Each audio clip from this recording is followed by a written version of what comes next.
O ito matindi, no? China naghain din daw ng protesta versus Pilipinas, no? Kaugnay sa panibagong clash sa West Philippine Sea. Aba matindi mga tol, may lakas pa sila ng loob na maghain din ng protesta sa Pilipinas. So itong video panonoorin natin, itong balitang to mula sa News 5 Everywhere mga tol. Siyempre huwag niyo kalimutan mag-subscribe sa kanila at kung bago ka pa lamang dito at gusto mo yung mga ganitong klaseng reaction video, commentary, sa mga balita na may kinalaman sa West Philippine Sea, syempre huwag mong kalimutan mag-subscribe. Click mo na rin ang notification bell para ma-notify ka pag may mga bago tayong reaction video tulad nito. So, wag na natin patagalin pa mga kapatid, panoorin na natin tong video to. Naalarma na si Pangulong Bongbong Marcos sa panibagong pangaharas ng China sa Ayungin Shoal. Naghain ng diplomatic protest ang Pilipinas pero naghain din yan ang China at tinawag pa tayong troublemaker. Tegas ng mukha, no? Tayo pa daw ang troublemaker mga tol, wow! Simpleng nagsasagawa ng resupply mission sa loob ng ating exclusive economic zone.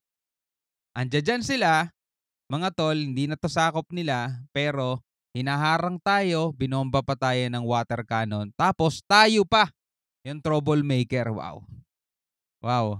Nakikita nyo ba yung logic? Nakikita nyo? Wala eh. Wala talaga eh. Live mula sa Puerto Princesa, nasa frontline ng balitang yan si Gio Robles. Gio, ikwento mo nga sa amin ang personal mong naranasan sa resupply mission? Andun siya. Binomba ng tubig mula labas hanggang loob ang resupply boat ng Pilipinas na unay sa May 4 na naglalayag sa Ayungin Shoal.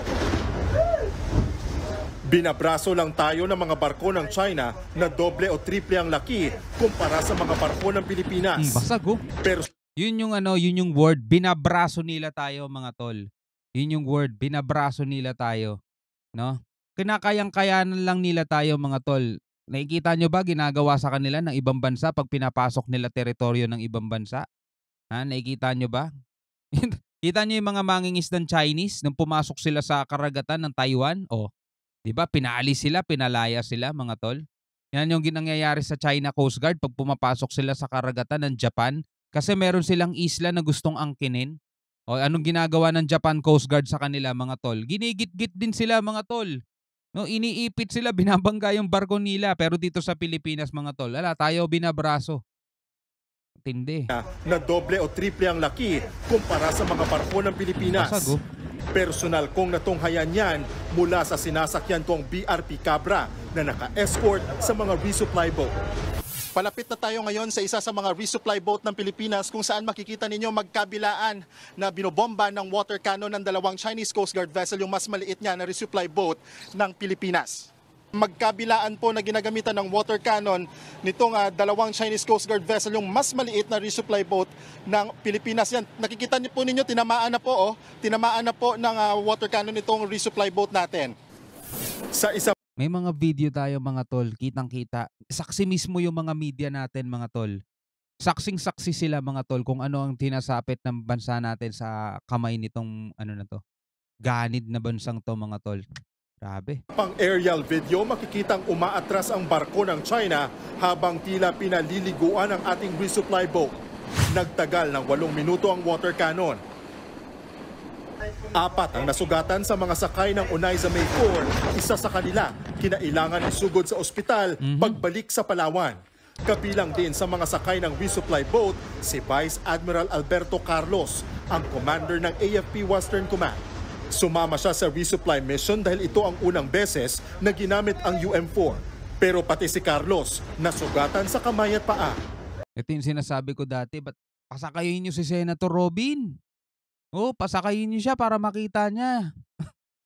yung sinasabi niyang 6 na taon, wala naman daw nangyari, di ba? 6 na taon, wala naman daw problema. Hindi lang natin nababalitaan yun. Nung sumabog yon, if you can see in the video, medyo malakas yung tunog and everybody dapaan kami sa bridge just to cover. And unfortunately, meron pa ring tinamaan ng shrapnels. Anya, Biruin mo yung ano no, yung mga sundalo natin no. So totoo sa mga tol, hindi mga takot yan mga yan.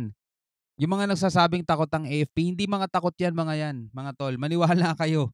Handa nilang ibuwis ang buhay nila. Kita niyo naman napakatagal na ng labanan sa Mindanao, 'di naman umuurong yung mga 'yan. Do'n nga lang sa Marawi Siege, 'di ba? Kahit na sugatan na yung mga sundalo natin, once na nakalabas ng ospital, gustong bumalik ulit do'n sa sa ground zero, 'di ba?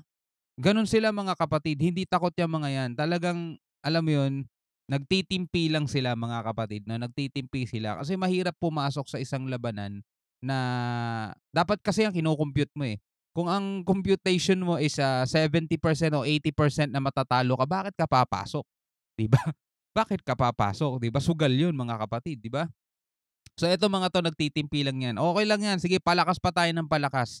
Kailangan 'to mapansin talaga ng mundo para makakuha tayo ng napakaraming suporta, mapansin ng gobyerno para bigyan naman tayo ng mas malaking budget dito, 'di ba? At kailangan kasi natin talaga mga kapatid 'no, hindi tayo makakaubra dito sa malaking bansang 'to.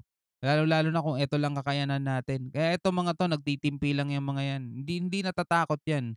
Pero ang galing 'no, napapairal nila yung maximum tolerance nila ng gano'ng katindi. Halatang walang intensyon ng China na palubugin ang mga barko ng Pilipinas. Ang ginagawa raw nila, binabasa ang engine o makina para masira ito at hindi na makausad pa papuntang BRP Sierra Madre kung saan ito maghahatid ng supply. Pati ang BRP Sindangan na naka-escort sa Onaiza May 4, binangga ng mas malaking barko ng China. Habang dalawang barko ng China Coast Guard at dalawang Chinese Maritime Militia vessel ang nakabantay sa sinasakyan naming BRP Cabra mula alas 3 ng madaling araw kahapon hanggang 1:00 ng hapon. Grabe. Kumpara dito sa sinasakyan nating BRP Cabra, kitang-kita kung gaano kalaki itong China Coast Guard 3305. Sa ngayon, naka-dead on water o ika nga nakapatay yung makina nitong sinasakyan nating PCG vessel dahil napakadelikadong ginagawa ng mga pagmaniobra ng China Coast Guard at mga Chinese Maritime Militia vessel. Sa kabila Pati mga niyan, maritime tagumpay militia na vessels. nakalusot ang Onaiza May 1 habang ang sinasakyan naming BRP Cabra na iwanan na. Sa kabuuan, umabot sa 22 mga barko ng China na nakapalibot sa Ayungin Shoal. 18 sa mga yan, Chinese Maritime Militia vessels. Ang panibagong pangharas na yan ng China, nakakaalarma na raw ayon mismo kay Pangulong Bongbong Marcos. Sa kabila niyan, giniit ni PBBM na hindi pa panahon para igiit ang Mutual Defense Treaty natin sa Amerika. Yun nga. Isa yun sa mga napanood ko. Hindi pa to panahon mga tol para gamitin natin yung Mutual Defense Treaty natin. Hindi pa, no. Bumabangon pa lang ang Pilipinas mga tol. Wag naman natin agad-agad mahirap mga tol, papasok tayo sa isang malaking gera. Nakikita naman natin nangyayari sa ibang mga bansa mga tol eh. Wag hindi na natin makokontrol once na sinindihan mo ng ang sinturon ni Judas at nagputok-putok na yan, hindi mo na makokontrol yun mga tol. Sa ilalim niyan, re-rest back ang US sa anumang bansang aatake sa Pilipinas. I do not think that it is the time or the reason to invoke the Mutual Defense Treaty. However, we continue to view with great alarm this continuing dangerous maneuvers and dangerous actions. We will make our objections known and hope that we can continue to communicate to find a way so that such actions are no longer seen in the West Philippine Sea. Kasi ganito ang mangyayari mga tol. Ito naikinita-kinita ko lang. Kapag in-invoke natin yung ating MDT o yung Mutual Defense Treaty, itong US mga tol, ito yung re-rest back no sa at umaatake sa Pilipinas. Pwede nilang bigyan ng ultimatum. Ganun naman lagi ang US eh. Bigyan nila ng ultimatum itong China. Alisin na ninyo lahat ng barko ninyo dito sa exclusive economic zone ng Pilipinas. At kapag hindi nyo ginawa yan within 48 hours, di ba? Simulan na natin ng gulong hinahanap ninyo.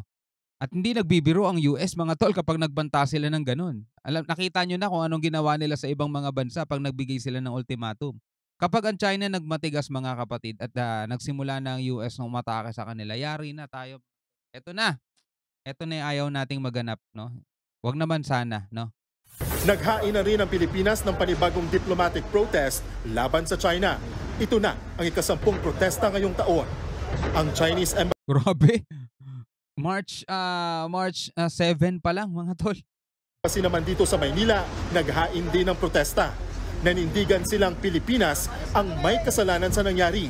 Alinsunod daw sa batas nila kanilang naging aksyon sa mga barko ng Pilipinas. Naging professional pangaraw sila at nagtimpi. Alinsunod pa daw sa batas nila. Naging professional pa daw sila. Maraming salamat, Gio Robles, live mula sa Puerto Princesa, Palawan. Okay mga kapatid, ano masasabi mo dito sa video na panood natin? Pwede ka magbigay ng komento at iyong opinion. Hanggang sa muli, ako nga pala si Shobal D. Ingat kayo palagi. Hanggang sa muli. Peace out.